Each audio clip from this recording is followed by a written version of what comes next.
Good morning, students.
Today, let us try to complete the first chapter. There are few points in the previous topic, non-trade barrier.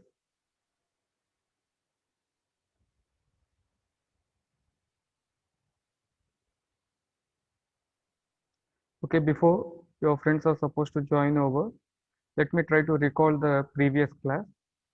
So, watch the video.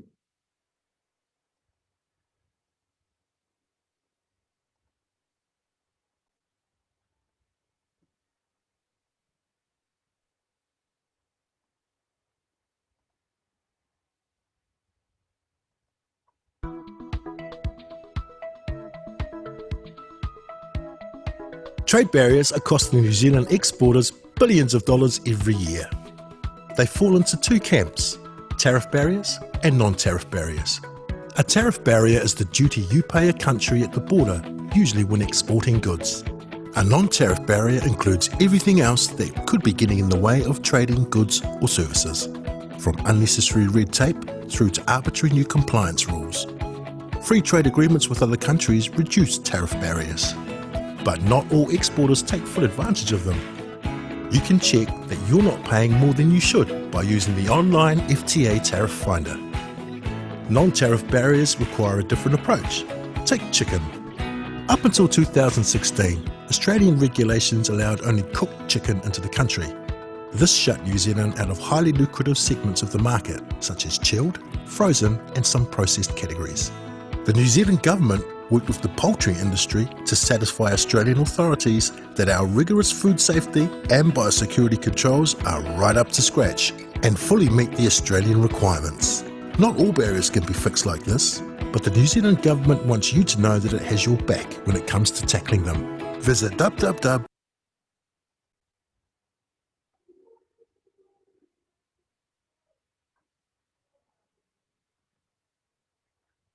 Now, are you able to see my screen and able to listen the video? If yes, please give thumbs up. Digvijay? Yes, sir. Okay, thank you, ma. Now, let us see non-tariff barriers.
Red tape, bureaucratic processes, and arbitrary new compliance rules could be ramping up your costs and undermining your competitiveness. How do you overcome non-tariff barriers like these? Here are 3 real-life examples and the actions that fix them. New Zealand business Aaron's Medical makes medical scanners mainly for the US. But New Zealand wasn't on the US government's approved procurement list, so couldn't sell product that had been manufactured in New Zealand. This was a significant non-tariff barrier. As a workaround, Aaron's Medical outsourced the manufacturing of its products for the US to Australia, which was on the list. Meanwhile, the New Zealand government negotiated to join the World Trade Organization's agreement on government procurement. This now allows New Zealand firms to access many other government procurement markets, including the United States. Aaron's Medical can now export directly to the US from New Zealand and has brought its manufacturing back to Christchurch. New Zealand's aviation engineering trainers were struggling to sell their services to international customers because New Zealand's regulations weren't recognised internationally. To address this, we worked with other government agencies, training providers and the industry organisation, Aviation New Zealand, to ask the Civil Aviation Authority to align its regulations with international best practice. This was a success. Immediately after the changes were made, the industry scored a number of international contract wins. In 2015, Angola notified New Zealand a plan to ban imported New Zealand mackerel following Angolan tests showing high levels of inorganic arsenic. Our $10 million fisheries trade with Angola was immediately at risk. The New Zealand government worked with the Angolan authorities and identified an error in the original laboratory analysis that had been provided to the Angolan authorities. Angola agreed to remove the ban, and our national mackerel exports to the country have resumed. Is there a barrier stopping you from trading overseas? Visit www.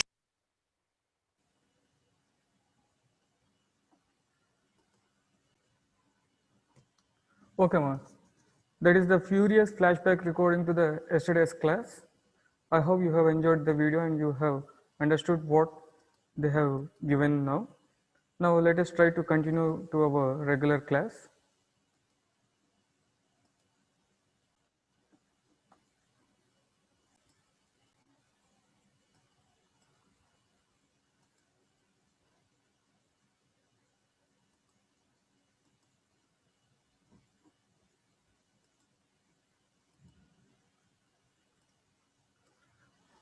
Is my screen is visible, ma?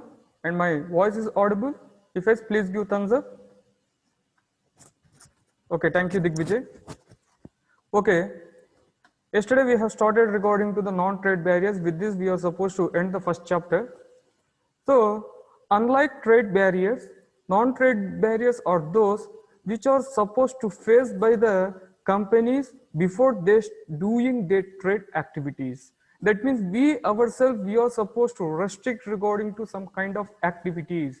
These activities are not caused, or these difficulties are not caused by any some countries because of their cultural, because of their nature, and because of the rules and regulations. This might be causing some trouble in order to expand our branches in the countries.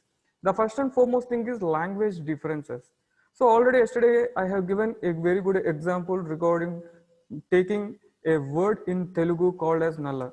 So here itself, one word, it is having so many meanings.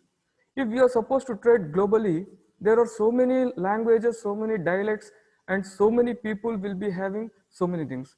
So whenever we are supposed to go globally, many countries, they will be asking us in order to print the leaves or labeling in their own language. So in that manner, language differences will be also causing some part of obstructions while we are supposed to go globally. And next one, less means of transportation and communication. Right. So once again, yesterday I have given an example that if I want to suppose export my business activities towards Arctica and Antarctica, then definitely we can say almost the transportation and communication is zero from our point, that is from Kurnool, right? So the more distances, the more cost, more risk, and less communication can be happen. It is very easy for us in order to transport and communication to our neighbor countries like Pakistan, China, Japan, Sri Lanka, Tibet, Nepal. But it is whenever we are moving forward or going apart more far from our country, then definitely transportation problem will be very huge for us, because we know the mode of transportation is airways, waterways, seaways, and railways. So whenever we are transporting the goods, is the very cheapest part is waterways. But definitely we can't say that all the countries are interlinked with waterways. And once again we are supposed to go for airways. So when we are supposed to go for another level or higher level of transportation, more cost will be rendered over, and once again the product price will be also increased over. In this manner, transportation and communication, this will be also causing some obstacles in our global marketing. And next comes regarding to restriction on imports and exports. So previously that I have already said, in non-tariff barriers, some countries they will be giving some preferences for some countries.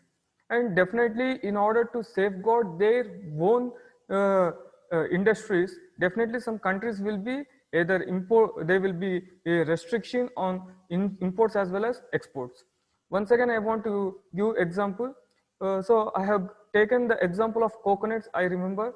So if our country is producing 5,000 metric tons of coconut and government is allowing you only to export only 3,000 metric tons of or 2,000 metric tons of coconuts.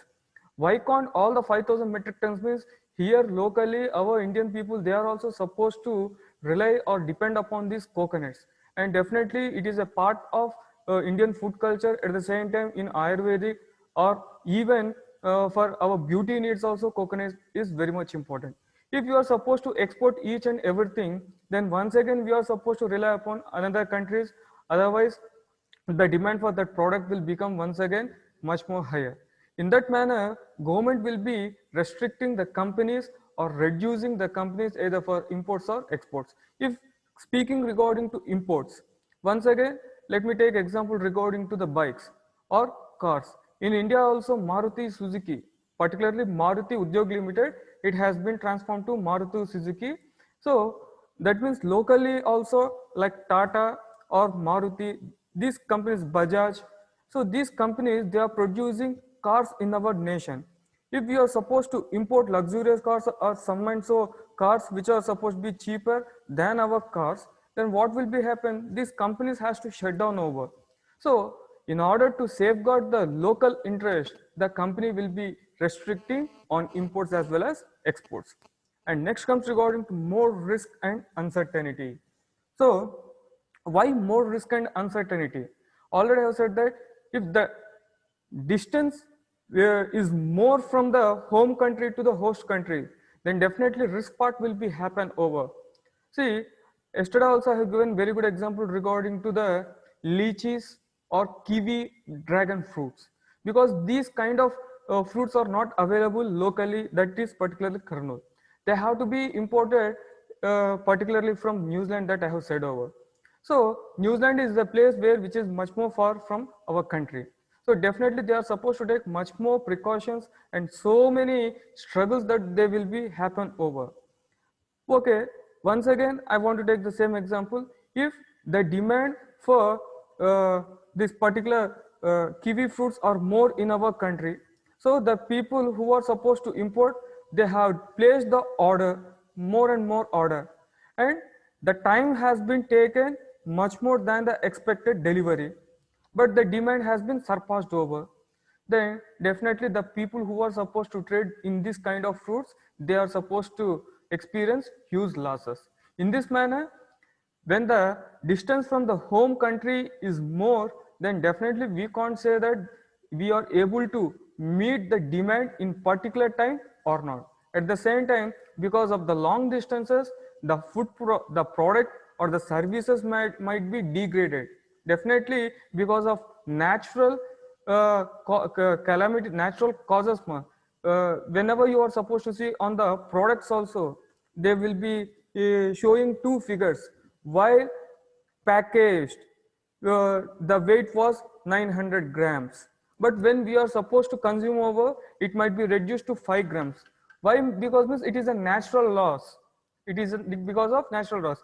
While packing the temperature and while exporting the temperature and while importing the temperature and while consumption the temperature, there are different kinds of temperatures from traveling to endpoint. Because of those temperature, the moisture in the food grains will be also evaporated. In this manner, the risk and uncertainty will be causing hurdle to the global marketing. And next one, long distance, already we have discussed that one, so I'm not supposed to discussing that point. Difficult in collection of information. This is another very good point, ma. Why it is very difficult in collection of information? See, in the first class itself, I have said that the literal meaning of marketing. What does marketing means? Production of goods and services for the sake of customer satisfaction. That means we are supposed to produce the goods and we are supposed to sell the goods according to the likes and dislikes of customer. If you are apart from customers, because you are trading the goods globally, you are in India and your customer is some XYZ country, then what his likes and his dislikes, how you are supposed to know that one? So it is really difficult because the customer is far away from the producer. Whenever the customer and producer are at same place, then it is very easy. The producer can easily understand and estimate what his customer is demanding over. So in this manner, it is really very difficult in collection of information at the same time to assess the likes and dislikes of the customer. And second thing is, once again, when you are supposed to go for globally, the likes and dislikes will be changing from one country to another country. If we are supposed to take McDonald's products itself, in India we are supposed to have spiciness. In America they are not supposed to have that much spicy that we are supposed to take. Particularly in Andhra Pradesh, that too particular in Kurnool, the Kurnool people used to have more spice food, Rayalaseema people. But other places they are supposed to have less spice foods. So in this manner, the taste and preferences will be changing over from one country to another. So collection of this information and generating the information and analyzing of this information is really a very big task for the companies who are trading globally. And next comes excessive documents and procedures. Yes, once again, let me try to discuss three things more: underdeveloped nations, developing nations, and most developed nations. See, underdeveloped nations, they are not supposed to restrict you by imposing excessive documents and procedures, because already I have said that they will be asking us to exploit them because they are not having any resources to develop them. For that purpose, they will be saying whatever the procedures and documents that you like, we ourselves we will be producing. Very good example, I am supposed to take our Amaravati region at the time of Chandrababu Garu. So what he has done means, he has established single window services. What is that single window services means?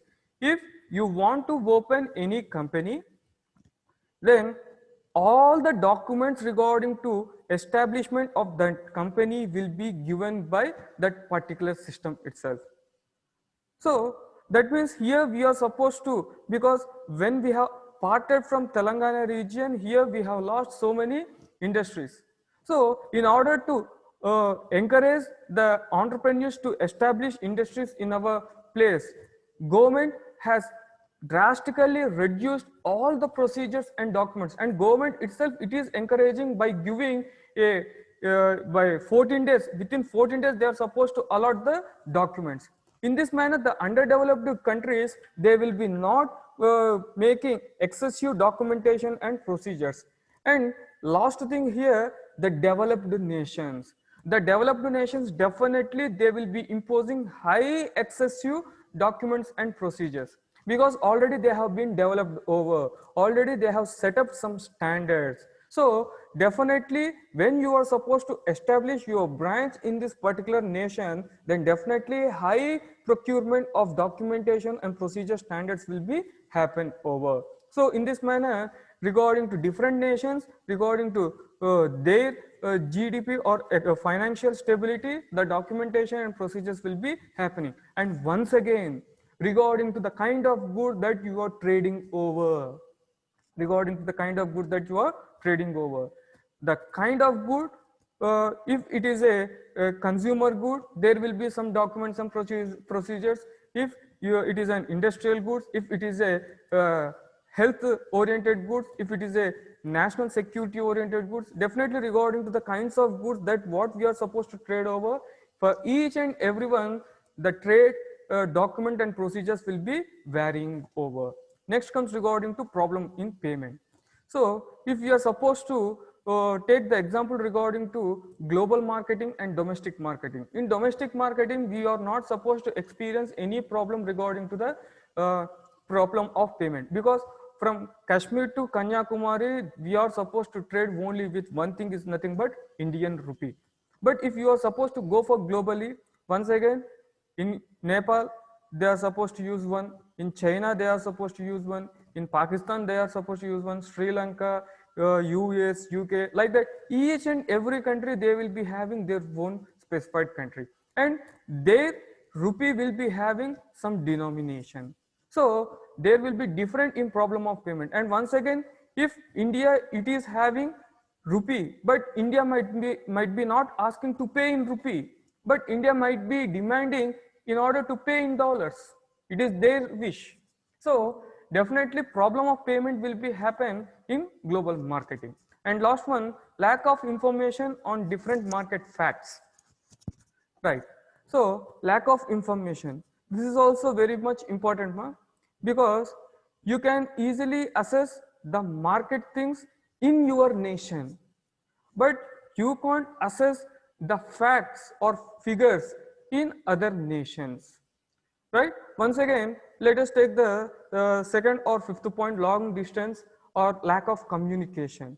So whenever we are lagging the communication, we don't know. As an young entrepreneur, you have successfully committed your business in India, but you want to expand your branches abroad, but you are not having any knowledge how the trading is supposed to go upon in there. What is the medium that it is going? Why? Because of lack of communication. So in this manner, lack of information regarding to different market scenarios will be also become hurdle regarding to the barriers. So these are supposed to called as non-trade barriers. Ma, now I am supposed to unmute, ma. If you are having any doubts, you can ask, ma. Please go ahead, ma. I have given permission for you. If yes, please give thumbs up.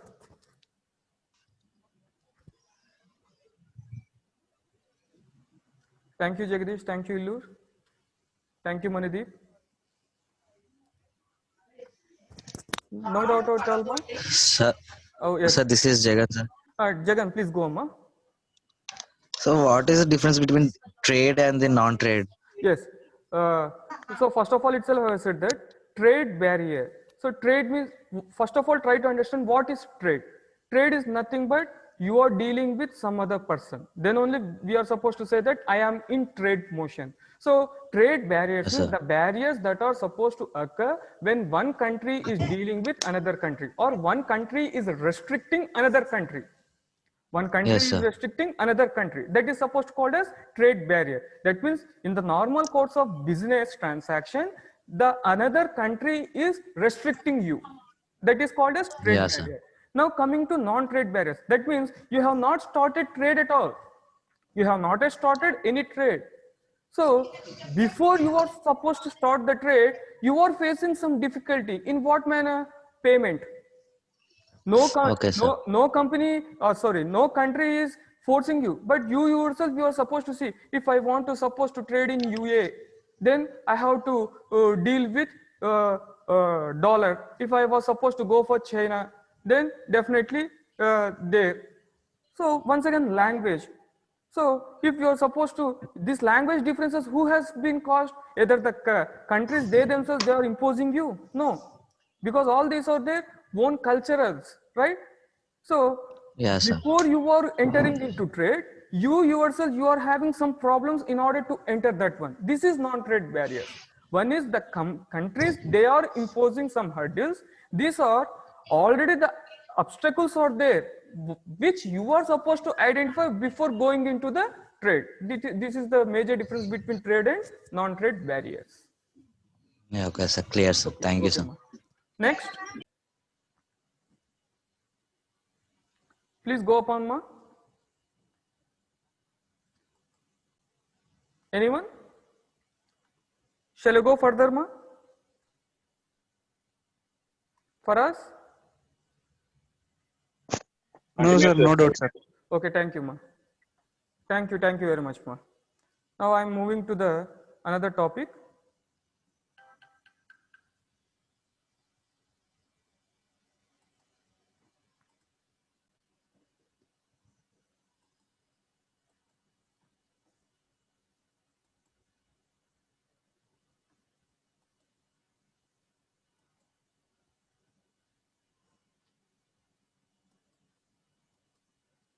Right.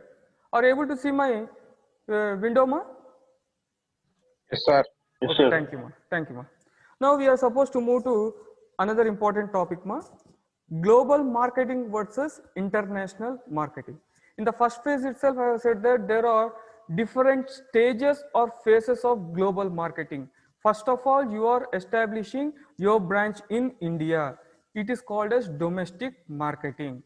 When you are supposed to export the goods from India, when you are supposed to export the goods from India, it is supposed to called as export marketing. When you are trading in 2 or more countries and there itself you are establishing the branches, then it is supposed to called as international marketing. When you are supposed to treat the entire world Sorry, as your one voice is nation, unclear, sir. as Digvijay, voice is not audible, ma? Audible, sir. Okay, okay. Right. When we are supposed to treat the entire nation, entire globe as one nation, and the marketing activities are not differing from one country to another country, then it is supposed to called as global marketing. In the previous class, we have discussed regarding to global marketing versus domestic marketing. Now we are supposed to discuss regarding to global marketing and international marketing. Now, first of all, service or product offering. So how the service or product will be differed from global marketing as well as international marketing. In international marketing, the product will be continuously changing according to the likes and dislikes of that particular region. Very good example, if in India you are supposed to take the McDonald's company's burgers or pizza, here Indian people, they are not supposed to take this kind of fast foods either with pork or cow meat. So they are supposed to trade only with chicken. But if you are supposed to go for China, we are unable to say. They are supposed to eat with whatever kind of meat that it is available. Is that true thing or not? Right. So according to their culture, according to their likes, according to their wills, when the products have been launched over or the service activities have been launched over, it is supposed to call as international marketing. But in global marketing, either the product or service will be same irrespective of whatever the country it might be. In India, China, Japan, UK, or even in some Muslim countries, whatever it might be taken over, when the product or service has been unchanged, then it is called as global marketing. Very good example I want to say. If you are supposed to take Nike shoe, now you say, ma, either in India, Pakistan, China, Japan, the marketing activities are not changed, right? But the length of the shoe size will be changed over, because in US they will be having very huge feet. In India we will be having short feet. So only the sizes will be varying, but the quality of product will be not changed over. The quality of product will be not at all changed over. Whatever the quality and services offering by Nike in US, the same will be given in India as well as Pakistan. So this is supposed to call as the product or service offering in international and global marketing. Next comes marketing personnel. Personal. There are two things. Personal, Personal. Personal means my own thing. Personnel. Personnel is nothing but employee. Once again, employer is there, employee is there. Employer is the person who is supposed to provide the job. Employee, now I am the employee of St. Joseph's Institution. So here marketing personnel is nothing but marketing employee. So how this marketing employee will be in international marketing as well as global marketing. In global marketing, different people from different countries will be taken over. Their gender might be different, their knowledge differences, their knowledge will be differences, their height, at the same time their languages, each and everything will be different in global marketing. At the same time, they will be working from home company. And if we are supposed to come regarding to international personnel, in international personnel, already I have said that we are supposed to provide the goods and services according to that particular country's likes and dislikes, so that the marketing personnel will be also employed in that particular region itself. That means if you have extended your branch in China, you are supposed to employ your personnel from China itself, because those Chinese people, they can understand what are the likes and dislikes of their native people. So when you are supposed to take locally itself, then it is supposed to call as international marketing. When you are supposed to collectively take different people from different areas, then it is supposed to call as global marketing. Next comes marketing budget. So budget, it is nothing but allotting money. So here in global marketing, in what manner the budget will be allotted? Once again I have said, Vasudhaiva Kutumbam. That means everything is one sense, right? So here in global marketing, there will be no separate budgets for India, China, Japan or any other. So they are supposed to make budget for entire branches that are across the world. They are not making any separate budgets. If the budget is supposed to happen individually according to India, according to China, according to Japan, then it is called as international marketing. Once again I am making clear, I am having a company where US, UK, China, Japan. For sake of example, I am not having those many companies. Okay. So if I am having in that manner 5 different nations, and if I am, irrespective of all these nations, if I am making budget, then my company is called as global company.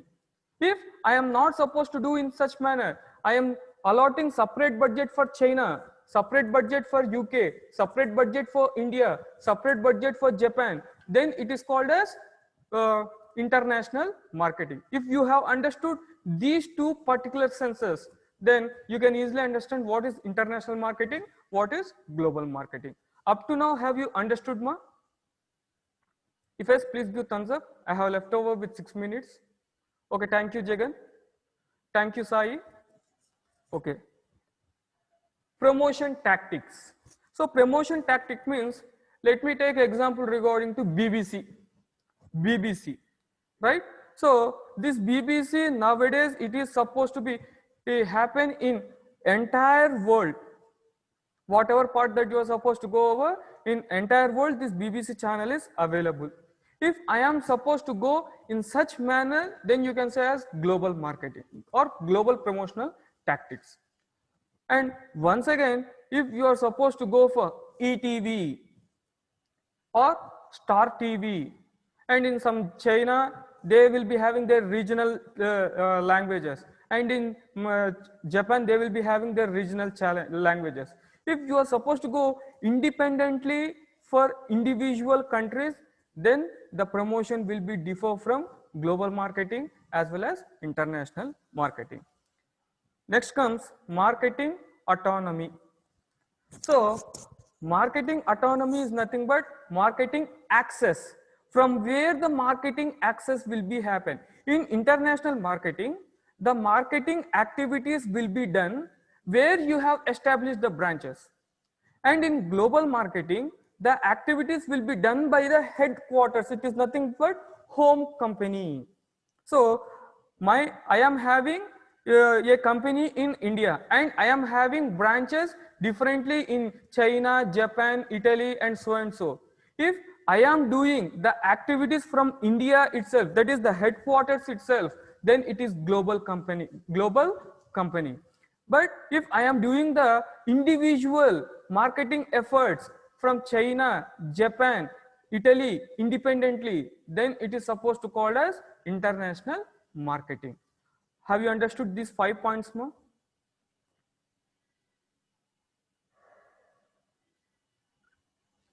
Thank you. I have been left over with 4 minutes, ma. So if you are having any doubts, please ask, ma.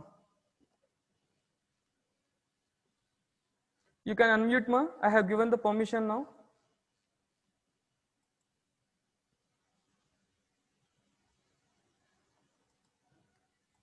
Yes, please go on. Is that okay? Have you understood? Understood, sir. Okay. So still 3 minutes is there. Let me try to conclude if possible. Okay, use of social media. Okay, you know, all of you are accessing Facebook. Facebook will be also having individual pages. So my company name was XYZ company. And if I am having only one page in Facebook, then you can say it is a global company, because from whichever country that you want to supposed to access, you have to access only from that page itself.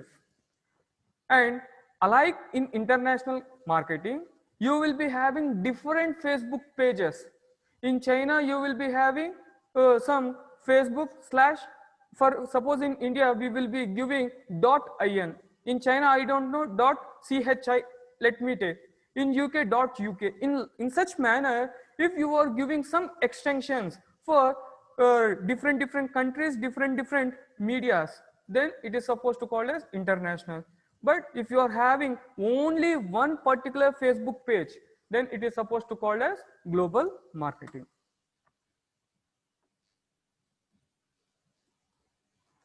Next, customers engagement.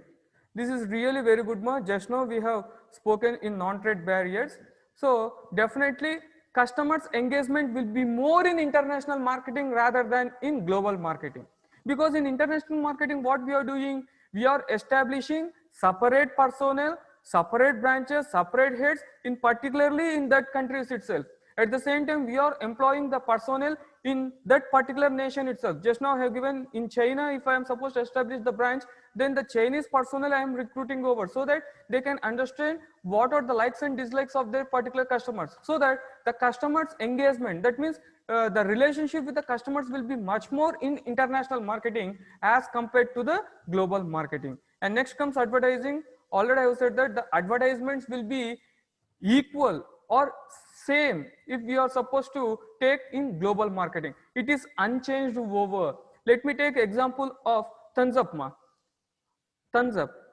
You have seen over Mahesh Babu, he is supposed to run, and he is supposed to fly over, and he is supposed to fall on the balloon, and he is supposed to drink.